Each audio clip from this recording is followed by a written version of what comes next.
Поиски коренного месторождения алмазов в Якутии начались осенью 1948 года.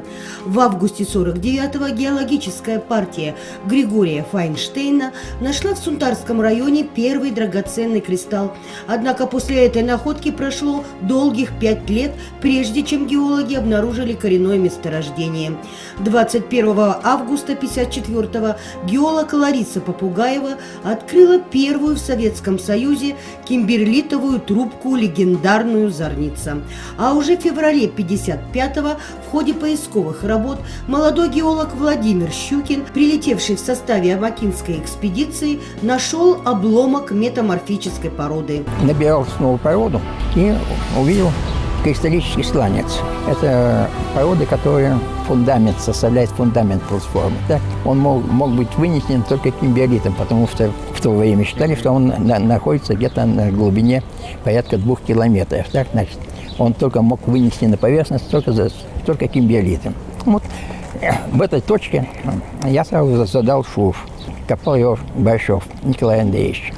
Он 2 метра прошел, рыхлая порода была. И дальше кимберлит.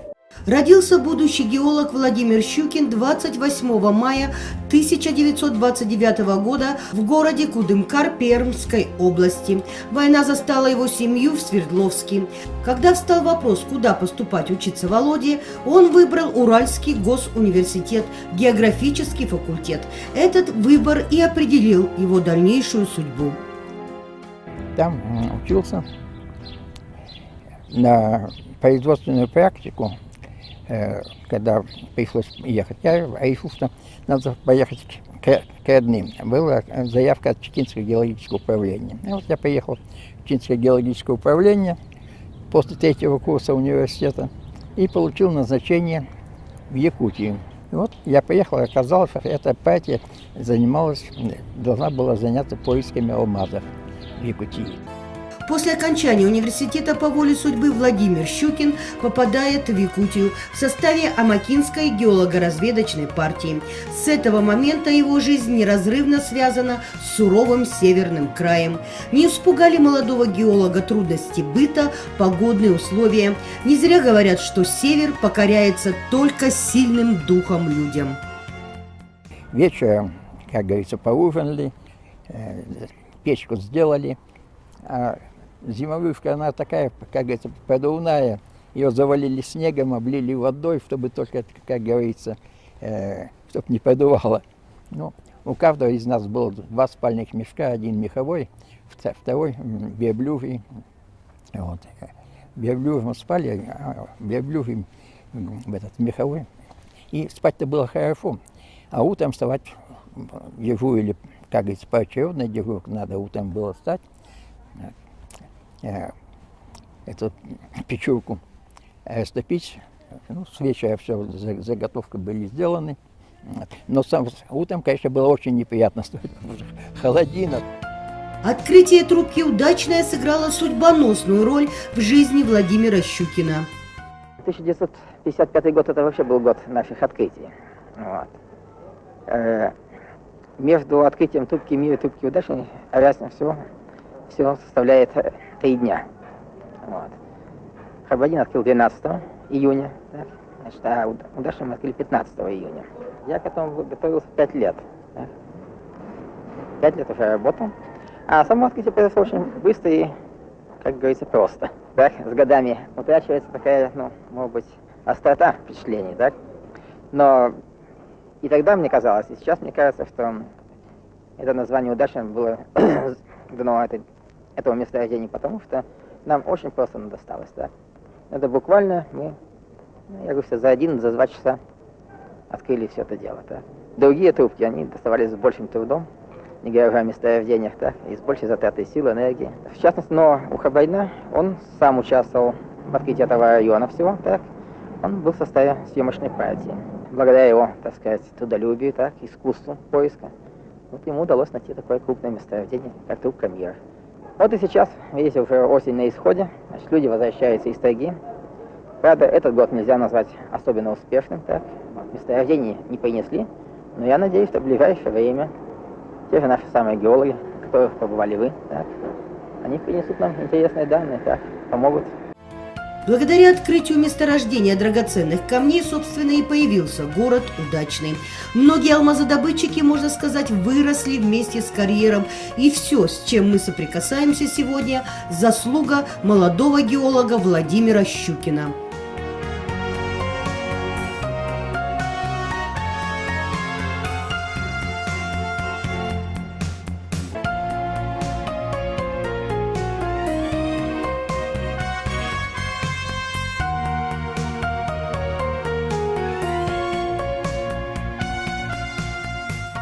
«15 марта 2017 года Владимира Щукина не стало.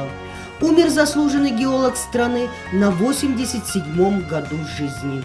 Владимир Щукин, я не скажу, что я его хорошо знал, но мы были знакомы, и, конечно, вот неожиданная утрата его, и так неожиданно он из жизни ушел. Мы планировали в этом году, что он будет у нас на юбилее города.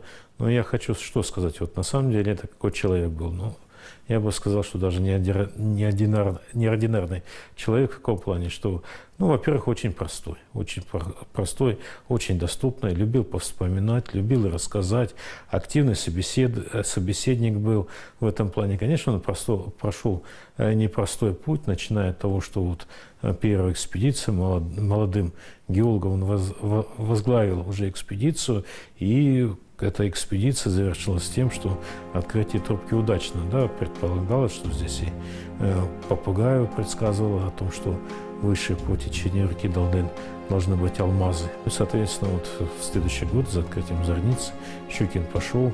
Была возможность, что можно было и пройти, и не найти, но тем не менее удача ему сопутствовала, и трубка названа удачной, да, и он эту трубку нашел. Дальше он работал в составе, конечно, вот здесь длительный период Амакинской экспедиции, участвовал в открытии других месторождений, но вот это открытие, его первое открытие, для него оно всегда оставалось в памяти, всегда он вспоминал об этом открытии и всегда делился воспоминаниями, как это было, как они обнаруживали, как проходили, как поднимались по ручью. Но действительно, вот такие воспоминания, и память у него хорошая была.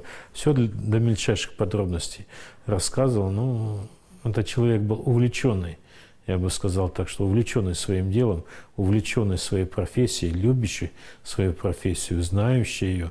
И вот с такими людьми, когда общаешься, просто приятно пообщаться, поговорить и действительно узнать о том периоде, об открытии месторождения, буквально все. Простой жизнерадостный человек с мужским закаленным характером. Говорят о нем те, кто его знал. Посчастливилось несколько раз с ним встречаться. Первый раз я встретился в Санкт-Петербурге на конференции, посвященной первооткрывательству зорницы, где он тоже был приглашен, а я от Удачинского ГОКа. И там мы с ним довольно близко познакомились, так как якутяне, и я с Удачного. И оказалось, что это очень простой, веселый, интересный человек.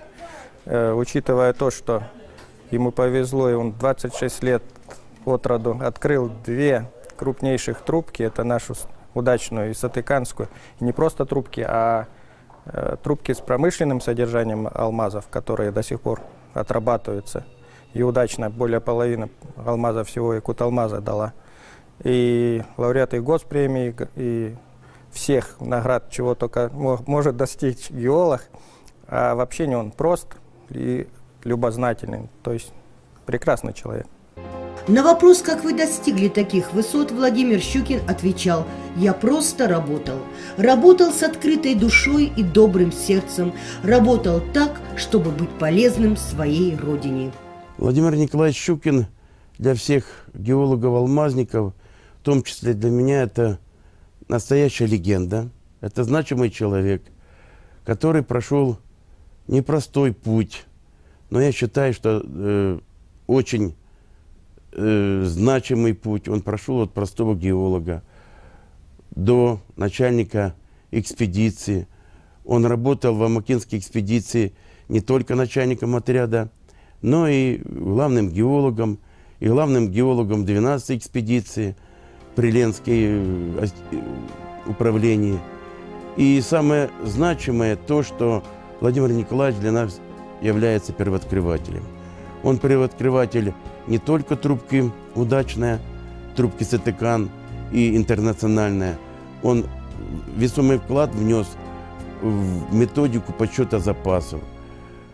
То, что мы знаем, что Владимир Николаевич – это лауреат Ленинской премии, он кавалер Ордена Красного Знамени, он действительно для нас легенда.